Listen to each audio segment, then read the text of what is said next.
Have you ever had a game that your friends constantly bug you to play? You say you'll get round to it, but you never do. Hollow Knight was that game for me, and man am I kicking myself for depriving myself for so long. So what is it? Hollow Knight is basically a 2D Metroidvania Souls game fusion where you play as the Knight, a cute little chibi undead skeleton bug thing. I mean, look at this guy. He's bloody adorable. Anyways, the Knight arrives at the settlement of Hallownest, and by the looks of things, shit has hit the fan and the kingdom is in ruins. Armed with a toothpick-like nail and the ability to heal himself using soul energy acquired by killing his enemies, our hero journeys to the depths to find answers as to what has happened to this derelict kingdom. To say that this game is challenging is a massive understatement. The platforming easily matches iconically tricky games like Super Meat Boy, and with over 30 unique boss fights each with multiple phases and varying attack patterns to learn, it's as tough as well-known boss rushing titans like Fury or Cuphead. Add to that there is an arena mode where you can test your mettle, and they keep on adding free DLC with new boss fights and challenges. It's fair to say this game has a ton of value for money. Hollow Knight is a game that is constantly evolving as you progress. As you earn new abilities, areas and enemies that were once troublesome become trivial, but you will learn very quickly that these new boons are absolutely necessary for the next challenge. Many times I would be struggling with a boss, go off and come back once I'd earned a new power like a double jump or an air dash, and then completely smash that foe that had once been griefing me to the point of despair. Pretty much the first thing I realised with this game is that there is zero handholding. None. In fact, the first few hours can seem a little aimless. This game wants you to explore, learn the lay of the land and earn your upgrades through blood, sweat and tears. Speaking of upgrades, I was really impressed with the way this game handles progression. As I mentioned earlier, you unlock new abilities and spells as you progress. You have everything from normal platforming game fare, from like double jumps and dashes, to the ability to throw fireballs and fly continuously in one direction at great speed. But it doesn't stop there. You can also find equipable charms which offer various passive buffs like extra health, longer reach, etc. And a few even amplify your spells or modify your abilities. Some are more helpful than others though, and as you only have so many slots for equipping them, you must choose your loadout wisely.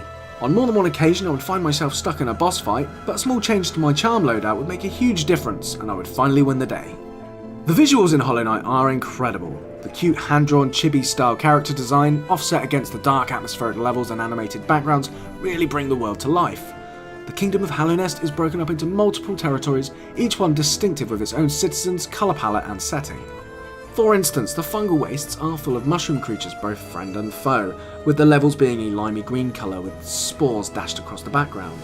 At Crystal Peak, the theme, funnily enough, is crystals, so all the enemies are crystallised in some way, and the level design is various shades of pinks and purples. And Deep Nest is full of centipedes, spiders, and other icky creepers, and is very dark and gloomy with a very black and grey palette.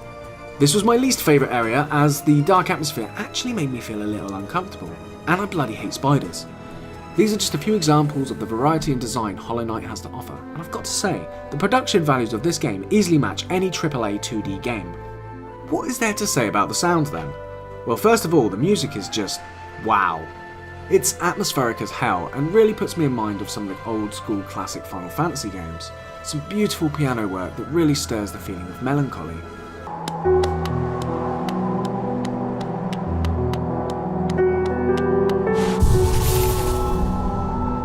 There is no spoken words, but the hums, ha's and various other guttural noises that come from the characters you meet do just as good a job.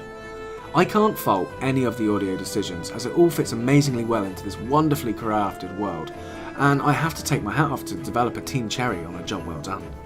So as I played through the game, I assumed there wasn't really a story.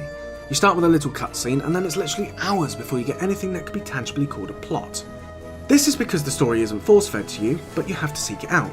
You can quite easily finish the game without ever realising what it was all for. But if you like a good mystery, I highly recommend seeking out every last little piece of lore you can by reading the codex entries, tablets, and by speaking to the citizens of Hallownest. Trust me, it's well worth it when you finally get an understanding of what has happened and what still needs to happen. Then you will know, as I do, that this game is a piece of art, pure and simple. So, the WID score for Hollow Knight is 9 out of 10. And it also gets the Worth It Dude's seal of approval, the Golden WID. This game is a demonstration of what indie game development is all about. It's fun, challenging, you can literally see the love given to every minor detail, and every second I played was a joy. This is a game that everybody should play.